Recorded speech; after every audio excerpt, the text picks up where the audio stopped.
Golf world scandal. Fans say Phil Mickelson cheated with another pro's wife. This isn't clickbait. It is a career-destroying crisis. One of golf's biggest legends just crossed an unforgivable line, and the evidence is shifting his entire legacy. And honestly, the pure, unadulterated arrogance makes me sick.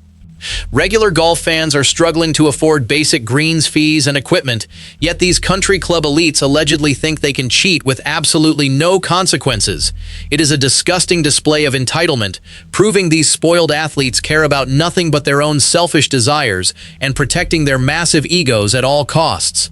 But look past the tabloid outrage. Phil Mickelson isn't just facing a simple celebrity scandal. He is facing the systematic destruction of a meticulously built image.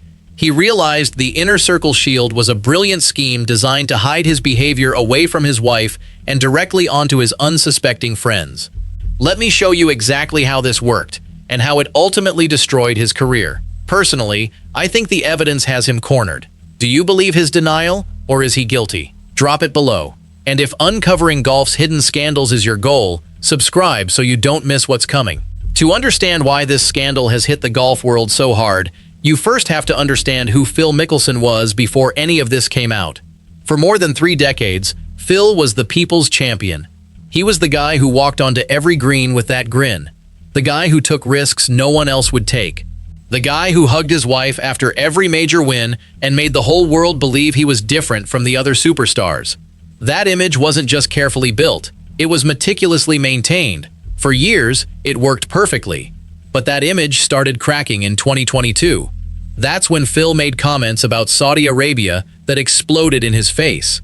He called them scary while defending his decision to join LIV Golf. The media tore him apart. Fellow players distanced themselves. The fans who had worshipped him for decades suddenly had to ask themselves if they ever really knew the man behind that grin.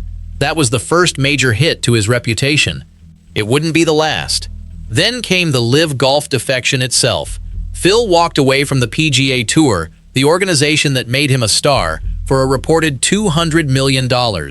He became the face of the Saudi-backed Rebel League, and golf split into 2 warring factions overnight. Suddenly, the guy who was supposed to be above the politics was right in the middle of them. His legacy was no longer just about his 6 major championships and 45 tour wins.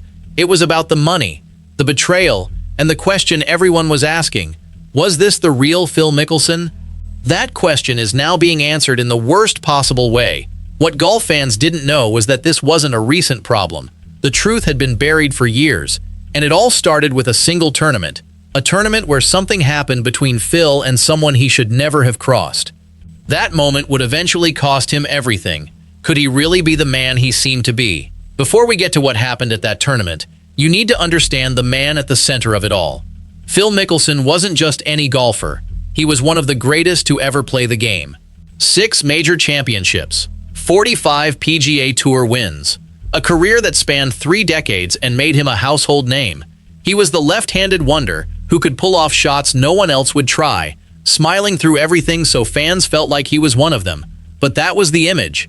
The reality, according to multiple sources, was something else entirely. Phil's reputation as the nice guy started to crumble when he joined LIV Golf. But that was just the beginning. The real damage to his image came later, when stories started circulating through Southern California country clubs. Stories that people whispered about but never said out loud. Stories about Phil's behavior behind closed doors. Stories that would eventually make their way to a journalist named Alan Shipnuck. Shipnuck had been covering golf for years. He knew the players, he knew the insiders. And when he started hearing the same story from multiple sources, he knew he had something. He spent months investigating, interviewing 19 different people. He went through rigorous fact-checking with 2 top media attorneys. And when he finally published his report, it sent shockwaves through the golf world. But before we get to what Shipnuck found, we need to talk about the people involved. Because this story isn't just about Phil Mickelson. It's about a network of people whose lives were changed by what happened. The question was whether he would ever share it. Let's start with the first person who matters in this story. The one who was there from the beginning. The one who allegedly witnessed something he should never have seen. That person is Pat Perez. Pat Perez is a professional golfer on LIV Golf with 1 PGA Tour win and over $27 million in career earnings. But none of that matters compared to what happened off the course. Pat was married to a woman named Ashley. They got married in 2014. From the outside, they seemed happy. They were a golf couple, part of the exclusive club of players and their wives who travel the world together. Pat and Phil were friends. They were teammates on LIV Golf. They played together, traveled together, and trusted each other. That trust was about to be shattered. In November 2022, Pat said something on a podcast that made people raise their eyebrows. He said, "I have a different hate for Phil than most people." He didn't explain what he meant at the time. He just said that Phil had crossed a line that was uncrossable and unforgivable. He said Phil knew he had screwed up. He said Phil had apologized, but Pat couldn't forgive him. At the time, fans didn't know what Pat was talking about. They assumed it was something to do with LIV Golf or the politics of the sport. But Pat wasn't talking about golf. He was talking about something much more personal, something that had happened years earlier, something that involved his wife, something that would eventually become public in the most explosive way possible. Pat knew the truth long before anyone else did. He had been carrying it for years, and he had evidence that would change how the world saw Phil Mickelson. The existence of that recording is what makes this story so powerful. That brings us to the second person in this story. The woman at the center of the allegations. The one who was there when it happened. The one who has spoken out publicly about what she saw and heard. Ashley Perez. Ashley was married to Pat from 2014 to 2023. Their marriage ended in divorce, though the reasons were never fully made public. But Ashley has been clear about one thing. She says something happened between her and Phil Mickelson that she has never been able to forget. She says it happened in 2015 during the Barclays tournament at Liberty National Golf Course in New Jersey. Pat was there, Phil was there, and Ashley was there too. According to Ashley, she and Pat were at Phil's villa at the tournament. Pat went to the bathroom for a few minutes. In that time, Ashley says Phil showed her a nude photo of himself and made his move, telling her to come to his bedroom that night with the door open. Ashley says she declined. She says she didn't tell Pat immediately because she didn't want to create a scene mid-tournament. She wanted to protect her husband's focus. She wanted to keep the peace. But she never forgot what happened, and eventually, the truth came out. Ashley has spoken publicly about the incident. She's given interviews, she's shared her version of events, and she has something that backs up her story. She has a recording of a phone call between Pat and Phil, a recording where Phil's voice can be heard saying things he can't take back. Ashley has said she was silenced for years. She says she was told to keep quiet, but she eventually decided to speak up, and when she did, she had the recording to prove she wasn't lying. The truth is in that recording. Before we get to that recording, we need to talk about the third person in this story, the one who's been silent throughout most of this. The one who may have known the truth long before anyone else. Amy Mickelson. Amy has been Phil's wife since 1996. That's nearly 30 years of marriage. She stood by him through everything. Through his career highs and his career lows. Through his 6 major wins. Through his move to LIV Golf. Through the criticism. Through it all. But she also stood by him when he was accused of things she couldn't ignore. Multiple sources have reported that Amy was the one who forced Phil to leave the Madison Club in La Quinta, California. The Madison Club is an exclusive private golf club. Phil had a condo there. He spent a lot of time there. But according to a senior member of the club, Amy found out what was going on. She found out about Phil's behavior, and she demanded that he leave. The member told reporters everyone at the club knew what was going on, and eventually Amy found out too. Phil's camp didn't deny that Amy forced him to leave. Through a spokesperson, they said they wouldn't comment on family matters. But the message was clear. Amy knew, and she wasn't going to stand for it. In July 2026, Amy was spotted without her wedding ring. It was a small detail, but it spoke volumes. After nearly 30 years of marriage, the ring was gone. Something had changed. Something that couldn't be undone. Where did the story actually begin? With a tournament in 2015. The year was 2015. Phil Mickelson was 45 years old. He had already won 5 majors by then. He was one of the biggest names in golf. He was the people's champion, the guy everyone loved. The tournament was the Barclays, part of the PGA Tour's FedEx Cup playoffs. It was being held at Liberty National Golf Course in Jersey City. The course sits on the waterfront, with views of the Statue of Liberty and the Manhattan skyline. But it's also where something happened that would haunt Phil for the rest of his career. Phil had a villa at the tournament. It was a private space where he could relax between rounds. On one of those days, Pat and Ashley Perez were there. They were friends, remember? They were part of Phil's inner circle. They trusted him. Pat went to the bathroom. He was gone for a few minutes. In those minutes, Ashley says Phil showed her a photo, a nude photo, a photo of himself, and then he made his move. He told her to come to his bedroom that night. He said he'd leave the door open. Ashley says she froze. She didn't know what to do. She declined Phil's advances, but she didn't tell Pat. Not right away. She didn't want to ruin the tournament. She didn't want to cause a scene. She wanted to keep everything normal. But later, Pat found out. It's not clear exactly when or how, but he found out. And when he did, he confronted Phil. The confrontation happened during a corporate outing at the Madison Club. It was a public event, but the conversation was private. Pat told Phil he knew what had happened. He told Phil that what he did was unforgivable. Phil apologized. He said, "I can't tell you how disgusted and embarrassed I am in myself." He said he was ashamed. He asked for forgiveness. But then things got strange. When Pat pressed Phil for details, Phil said he couldn't remember the specifics. He said he didn't know what Pat was talking about. He said maybe he had shown Ashley a topless photo, not a full nude one. Pat told Phil he'd shown Ashley a naked photo. Phil's response was, "You mean topless?" It was a classic move. Minimize, downplay, make it seem like it wasn't as bad as it sounded. But Pat wasn't buying it. He knew what he'd heard. He knew what Ashley had told him. And Pat had something else. He had a recording.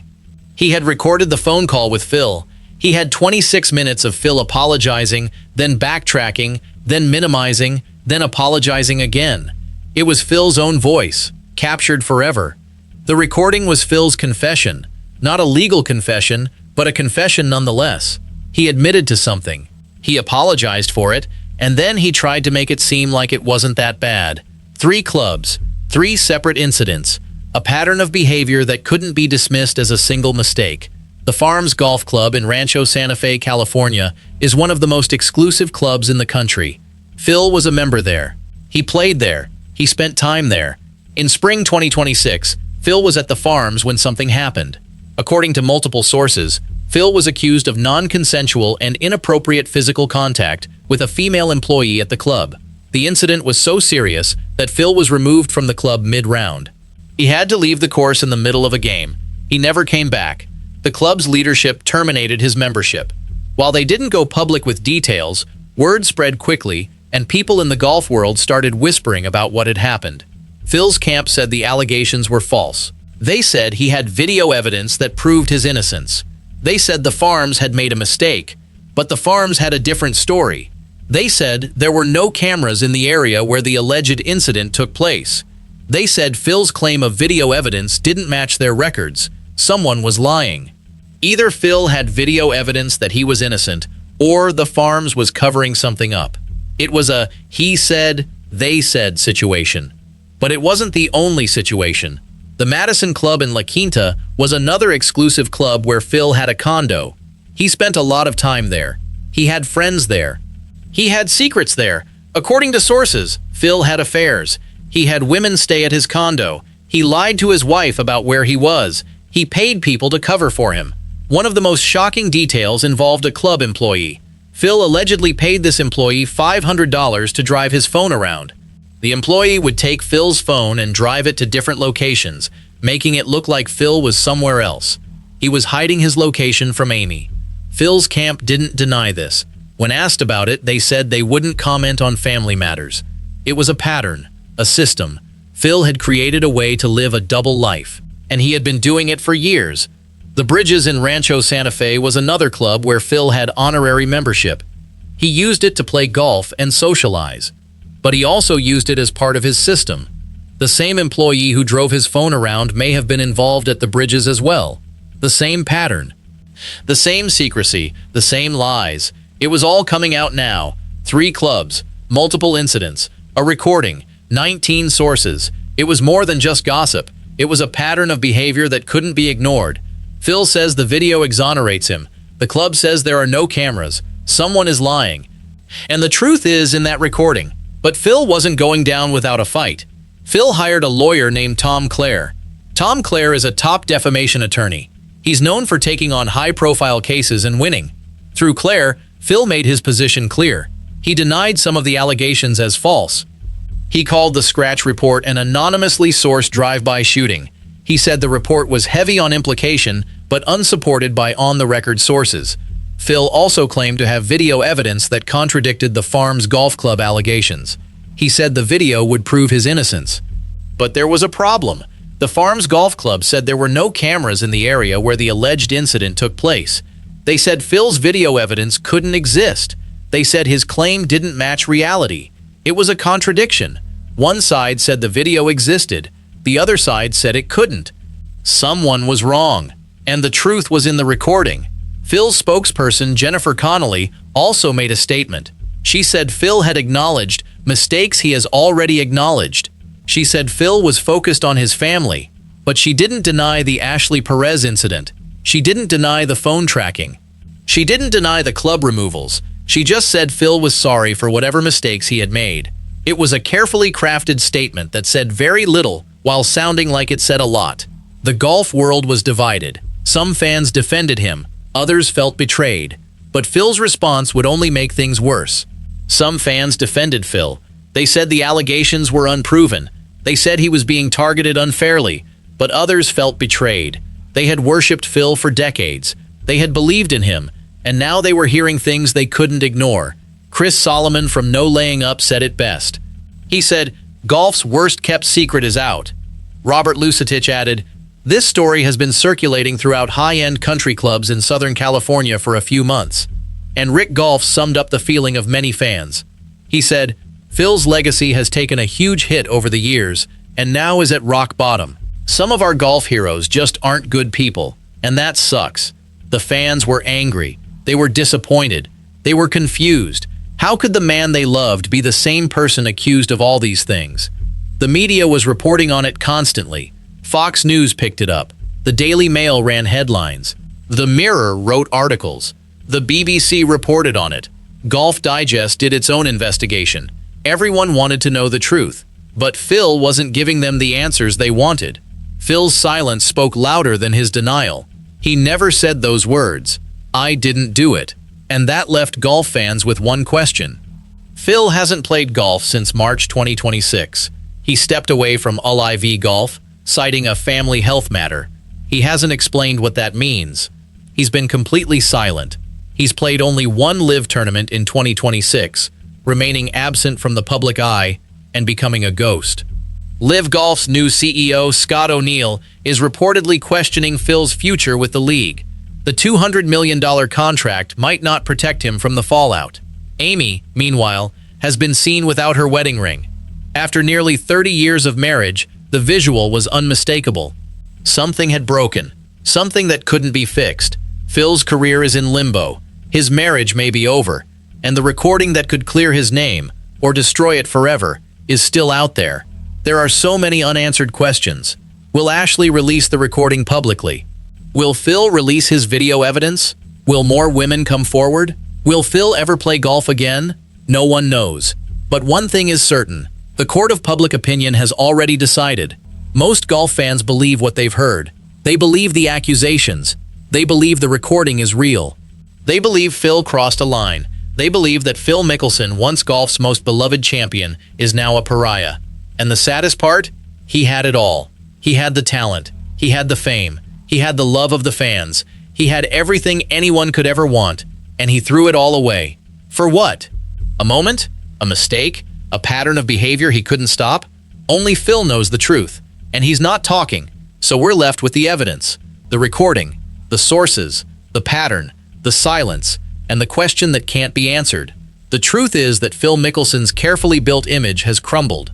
Ashley Perez says she has the recording. She says it's 26 minutes long. She says it captures Phil's voice, his words, his apology, and then his backtracking, his minimization, his attempt to make it all seem less than it was.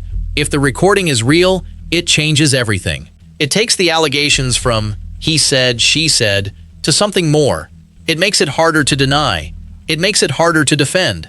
But Phil says it's not that simple. He says the recording is being misinterpreted. He says there's more to the story. He says he has video evidence that contradicts everything. Two sides, two stories, one truth. And the truth is out there, in that 26-minute recording. The truth is in the 19 sources who spoke to Alan Shipnuck. The truth is in the multiple clubs and multiple incidents. The truth is that Phil Mickelson's carefully built image has crumbled. The truth is that the man who once hugged his wife after every win is now a man accused of cheating with a fellow pro's wife. The truth is that Phil's legacy, once secure, is now in question. Will he ever play again? Will he ever be forgiven? Will he ever admit the full truth? Only time will tell. But for now, the evidence speaks for itself.